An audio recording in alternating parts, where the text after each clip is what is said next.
Salut à tous, c'est Kazin, j'espère que vous allez bien et que vous allez passer un excellent week-end. Pour ma part, demain, petit vide-grenier évidemment, hein, je crois qu'il y en a quelques-uns. Je vais essayer de faire un petit parcours comme ça, je vous montrerai si je trouve des trucs plutôt intéressants.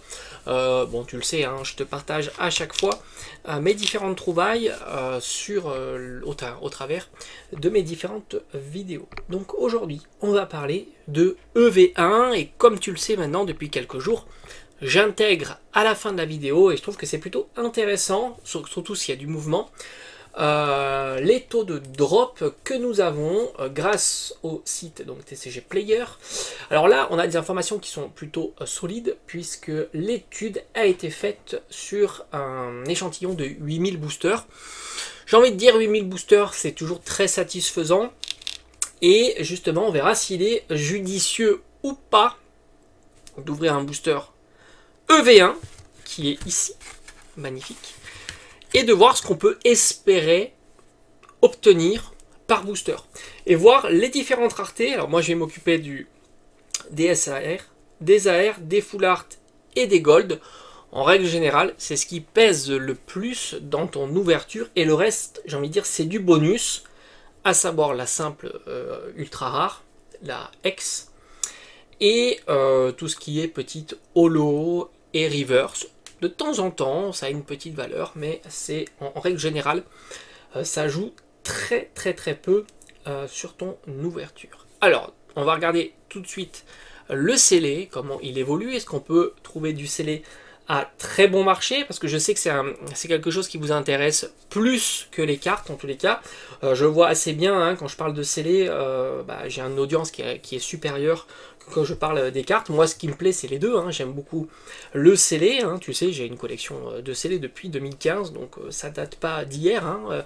Et j'ai aussi des cartes, voilà, j'aime beaucoup acheter des cartes, et surtout en ce moment, puisqu'elles sont à bon marché. C'est un équilibre à avoir, hein, tout simplement. Alors, du point de vue du scellé, alors tout d'abord, le booster individuel.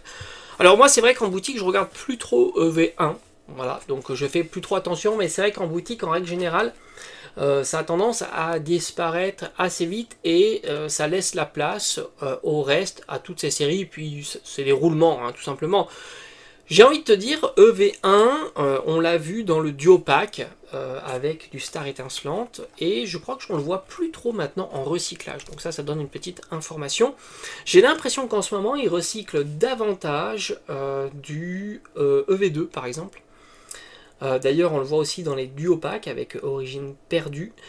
Et j'ai l'impression aussi que Faille Paradox commence à être un petit peu recyclé. Donc du EV1, on risque d'en voir de moins en moins. Mais attention, on va prendre avec des pincettes parce que tout peut changer très rapidement. J'ai envie de te dire, sur le net, j'ai l'impression que tu peux trouver des boosters. Alors, faut fouiller, etc. Et c'est vrai que le booster loose, c'est le booster le plus délicat à acheter. Mais on doit se situer aux alentours de 3,50 €.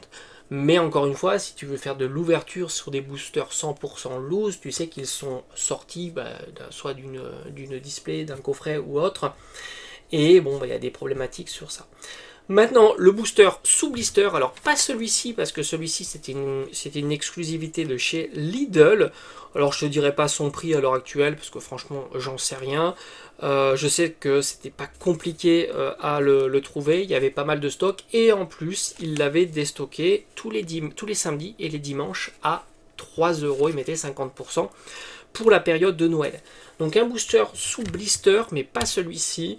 Faut coter 4,50 € et à ce prix-là, tu peux en acheter beaucoup. D'ailleurs, certains vendent des case box aussi de ce genre d'items. C'est un petit peu le truc à la mode, la case box, que ce soit des tripacks, des duo packs, des boosters individuels, même des ETB ou des displays. C'est vrai que ça se vend maintenant aussi par case box. Donc 4,50 €, ça reste plutôt bon marché, mais rappelle-toi, on avait vu déjà du Faille Paradox, alors peut-être pas sous blister, mais le booster à 4,50 € via les displays. Donc j'ai envie de dire, 4,50 €, ça a l'air d'être assez classique sur tout un tas de séries. Le tripack, que ça soit, je crois que c'est Arcana et Oyakata, je crois, on est sur 15 €, ce qui est le prix. Alors franchement, prix boutique 15 €, faut se lever tôt le matin pour le trouver. J'ai l'impression qu'en règle générale, maintenant sur les tripacks, on est plutôt à 16, 17, voire 18 €, peut-être même 20 €. Mais c'est vrai que sur internet, tu le trouves aux alentours d'une quinzaine d'euros. Là encore une fois, j'ai pas fouillé beaucoup, hein. Je me suis dit, je vais regarder un petit peu globalement, hein, sur les marketplaces. Le prix le plus bas, on est aux alentours d'une quinzaine d'euros pour le tripack. En fait, j'ai envie de te dire, depuis que l'EV et Karate Bleu est sorti, si tu veux faire une collection de scellés, c'est pas tellement difficile. Et il y a tout un tas d'items, alors hormis évidemment 151, hein, qui est la série difficile à trouver, dont les prix ont augmenté, hein. D'ailleurs j'ai fait une vidéo à thème sur cette série là. Le reste, c'est pas trop compliqué. Le TB, c'est pareil, 48-50 euros, hein, pour le TB, hein, que ça soit Miredon ou Corédon, les deux sont très jolis.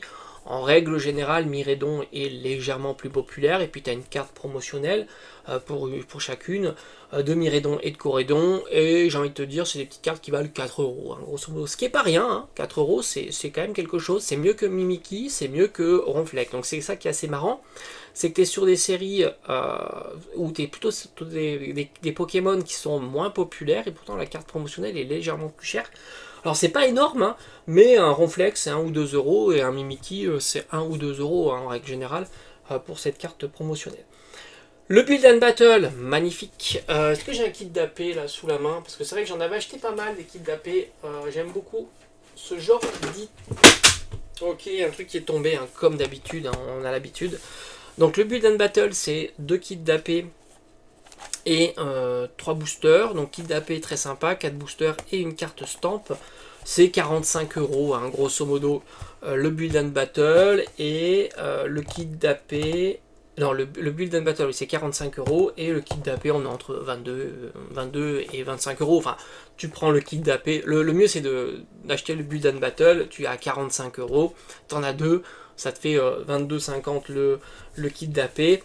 Et du coup, tu as les 3 boosters gratuits. Et moi, j'avais acheté ça en période de solde, tu vois. Et le plus bas que j'avais eu, c'était... Attends, je ramasse ce qui est tombé. Hop. Voilà, c'est bon. Et j'avais eu ça au moins cher que j'ai trouvé, c'était 13 euros et des centimes. Ce qui était super intéressant, évidemment, hein, pour cette série-là. Après, on est sur une série, et on le verra à la deuxième partie de la vidéo, qui n'est pas exceptionnelle en ouverture. Pour moi, j'ai envie de te dire, la plupart des séries sont... Si tu veux ouvrir peu de boosters, tu es toujours confronté à plusieurs choses. Alors oui, c'est vrai que si tu veux ouvrir peu de boosters, tu vas aller sur du Paldea par exemple, parce que tu as une fois sur 4, tu vas tomber de la petite shiny, elle pèse beaucoup sur l'ouverture. On a vu ça sur la vidéo précédente, lorsque je t'ai fait un bilan sur Paldea.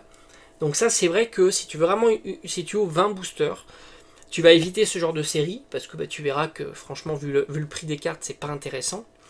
Tu vas éviter les séries comme Faille Paradox, même si c'est vrai qu'on a vu qu'on était à 3 euros de récupération en moyenne, mais les taux sont assez hauts, enfin assez difficiles, et par conséquent, 20 boosters, ça risque d'être limite, et il y a trop de variations. Et c'est ça qui est compliqué. Si tu avais beaucoup de boosters à ouvrir, bah, tu pourrais te faire plaisir sur tout un tas de séries. Mais là, c'est compliqué. Et alors, EV1, si tu vas voir, c'est une cata. Alors, après, donc, Build and Battle, machin, et il nous reste la display. Alors, le display, c'est pareil, j'ai envie de te dire, en ce moment, j'ai l'impression que les displays, hein, que ce soit EV1, V2, V3, même Faille Paradox, Force Temporelle, c'est dans les 140-150 euros. C'est un petit peu ce que l'on observe, et je suis pas... je pense qu'on pourrait trouver aussi moins cher, hein, soit dans les groupes, ou même en fouillant bien les sites type Vinted, Le Bon Coin et autres, mais disons que si tu veux pas trop te casser la tête, t'en trouves assez facilement à 140-150 euros, 150 euros pour ce genre d'item, ce qui fait un prix d'un booster à 4 euros, 4,50 euros, ce qui est quand même assez raisonnable pour d'ouverture, mais on verra que sur EV1, c'est pas exceptionnel quand même. Peut-être que je te rajouterai, ben tu sais quoi, je vais te faire un autre truc supplémentaire, ça peut être cool. Ce que je vais te faire, donc à la fin de la vidéo, on va parler des taux, et vu qu'on a les taux, parce que souvent on te dit dans une display, tu as une SAR garantie. Moi, j'y crois pas trop la SAR garantie, puisque j'ai déjà vu des ouvertures sans SAR. Mais ce qu'on fera, on prendra juste la probabilité d'avoir une SAR, donc une chance sur 32 pour le coup, pour cette série-là. Et on verra ce que disent les maths, tout simplement. J'ouvrirai 36 boosters virtuels, bien sûr. Et on verra ma probabilité d'en avoir 0, 1, 2 et 3. Je pense que c'est déjà pas mal. 0, 1, 2, 3, et tu verras que, à mon avis, la probabilité la plus haute, c'est sur 1, et on verra que 1, 2, 3, enfin 1 et plus, c'est pas négligeable. On va voir, en tous les cas, je te mets ça à la fin de la vidéo, en même temps où on parle tout simplement de toutes les statistiques qui sont donnés. Après, évidemment, c'est pas une chance exacte, hein, puisqu'ils ont ouvert 8000 boosters. Donc forcément, ils font un 8000 autres boosters, ils ont un autre run et des probabilités, enfin certainement des statistiques qui sont légèrement différentes. Mais 8000, c'est plutôt pas mal. Et on fera cette simulation, 36 boosters, donc une display, et on verra. Et on fera pareil pour Faille Paradoxe, pour Force Temporelle, et tu verras la différence. C'est pour ça que souvent on te dit, oui, mais t'as vu, ils ont arrêté de mettre la SAR obligatoire dans la display. Ouais, mais la proba est différente, donc forcément, tu as moins de chances de l'avoir. Donc en tous les cas, on va faire ça à la fin de la vidéo, ça peut être assez intéressant. Donc globalement, voilà, bon, bah, EV1, ça bouge pas, hein, on est le scellé est bon marché. Si tu commences une collection de scellés, bah, y a de quoi se faire plaisir. Et t'as pas loupé le train, évidemment, sur EV1. Peut-être certains items, peut-être celui-ci, il se vend peut-être un peu plus cher que les 3 euros à laquelle tu pouvais le trouver assez facilement. Et après, c'était 6 euros. Peut-être qu'il est plutôt à 10 euros. Franchement, j'ai pas été vérifié. C'est quelque chose qui est possible. Maintenant, du point de vue des cartes qu'il y a à l'intérieur. Alors, c'est évidemment le problème de cette série-là. D'un point de vue des SAR, tu as, on va dire, grosso modo, 4 grosses SAR, mais c'est 30-35 euros, pas plus. Myrédon, Corédon, Gardevoir et Mimosa, c'est ce qui pêche, évidemment. C'est-à-dire que la grosse carte, elle se situe à 30 à 35 euros. La SAR la moins forte, c'est, je pense qu'elle doit tourner autour de 7-8 euros, type Pania, Jacques. Enfin, en tous les cas, les SAR sont pas ouf dans cette série-là, mais les SAR dresseurs, mais c'est classique. Alors maintenant, si on fait on va mettre les statistiques. Donc, je vais te mettre ici les statistiques.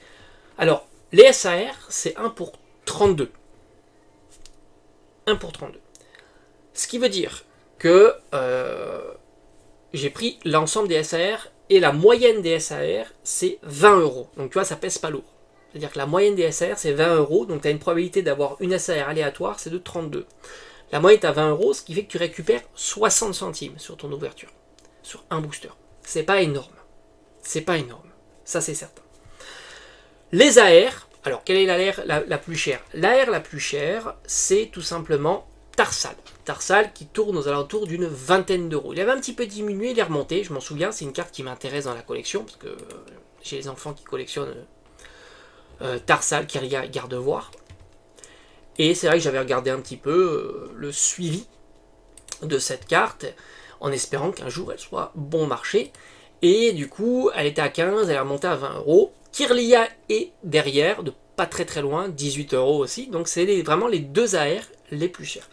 La moyenne des AR, c'est 8 euros. C'est pas énorme, mais j'ai envie de dire, c'est dans le on va dire le contexte actuel. Les AR, elles dénotent pas comparativement à d'autres séries qu'on avait déjà vues. Alors évidemment pas 151, ça c'est sûr. Mais disons que 8 euros, ça reste raisonnable. Le problème, c'est que tu n'as pas la grosse AR que l'on peut voir dans certaines séries. Donc du coup, tu te retrouves avec les AR, une chance sur 13 d'avoir une AR aléatoire, ce qui fait que la moyenne des AR, c'est 8 euros. Et là aussi, l'AR dans ton booster va peser à 60 centimes. Oui, c'est pas énorme. Les full art, c'est vraiment ce qui coince aussi les full art. Parce que les full art, je prends vraiment toutes les full art. La moyenne se situe aux alentours de, on va dire grosso modo, 6 euros. Heureusement qu'on a le Arcanin qui pèse un peu, on a une quinzaine d'euros, comme le Léviator qui doit se situer aux alentours d'une petite dizaine d'euros. Il y en a malheureusement qui tournent aux alentours de 3 euros, hein, comme je crois que c'est Fragouin, voilà, Fragouin ou Roue de Fer. Et puis les cartes dresseurs, heureusement on a quelques cartes dresseurs sympas comme Mimosa qui pèse dans les, je sais plus, je crois que c'était une dizaine d'euros, peut-être un petit peu plus. Mais la moyenne est à 6 euros, ce qui est très faible. Et on a une chance sur 15 de faire tomber une full art aléatoire, ce qui fait 40 centimes. Donc tu vois, c'est très peu. Et enfin, les gold. Là, les gold sont vraiment bon marché, même si les plus chers se situent aux alentours de 15 euros. Myrédon, Corédon. Même Corédon est à 10 euros, hein, même pas 15 euros. Ce qui fait une moyenne à 9 euros. Les gold items sont pas si mauvaises que ça. Certaines tournent aux alentours de 9-10 euros. Donc tu as une moyenne à 9 euros et une chance sur 54, ce qui est difficile. C'est la cote la plus mauvaise. Et on est aux alentours de 20 centimes. Donc tu l'auras compris, il n'y a aucune rareté qui va peser dans ton ouverture. Et au final, tu vas récupérer 1,80 € dans ton ouverture de booster. Donc là, c'est ce qui pique évidemment. 1,80 €, c'est pour l'instant le plus mauvais, le taux le plus mauvais que j'ai, ou l'espérance la plus mauvaise que j'ai calculée. Rappelle-toi des 3 € pour, je crois que c'était Faille Paradox, et les 3,50 € pour Paldea, pour Destinée de Paldea. Mais les deux sont plus récentes, évidemment, donc il peut se passer encore des choses. Donc 1,80 €, évidemment, ça force pas à l'ouverture, sans compter qu'il n'y a pas, on va dire, on aurait 1,80 € avec soit une probabilité qui tombe assez régulièrement. Au lieu d'avoir une chance sur 32, on aurait une chance sur 10, une chance sur 5, des choses comme ça, tu te dis bon, pourquoi pas. Et si tu avais une grosse carte aussi dans le lot, tu vois, dont la moyenne ferait pas changer grand chose, mais une carte à 200 ou 300 €, on pourrait dire ok, on va chercher la carte. Donc là au final, tu n'as que des cartes qui tournent au max à 30-35 €, tu as un retour de 1,80 €, tu n'as aucun ingrédient qui pousse à l'ouverture de cette série-là, hormis si tu arrives à avoir des boosters raisonnablement à 3 €, là on serait dans les clous. Voilà, 3 €, 1,80 € de récupérer, ça fait plus de 50%, on a vu, hein, les autres sont plutôt aux alentours de 60 à 70%, on serait dans les clous. Donc ça, c'est ce qui pêche. Maintenant, je vais te rajouter, comme je te l'ai dit, l'étude sur la probabilité d'avoir une SAR si tu ouvres 36 boosters. Alors j'ai coupé la vidéo, évidemment, parce que là, je ne l'ai pas fait tout de suite, hein, ça va me prendre 5 minutes. Toi, c'est instantané, on se retrouve tout de suite. Alors, comme tu peux le voir en encart ici, j'ai mis N36, forcément, on ouvre 36 boosters, la probabilité à 0,03 et des poussières, hein, ce qui correspond à 1 sur 32 pour les SAR. Évidemment, j'ai sorti les gold, hein, on parle que des SAR, pas des cartes gold, hein, c'est très important. Et tu t'aperçois que donc tu as la probabilité de 0, le pic bleu, qui correspond à 31%, donc de n'avoir aucune SAR dans ta display, en faisant apparaître que les mathématiques. Hein. S'il n'y avait aucune SAR assurée dans ta display, on est à 31%. D'avoir entre 1 et 5, d'ailleurs, en gros 1 et plus, c'est 68% dans ton tirage.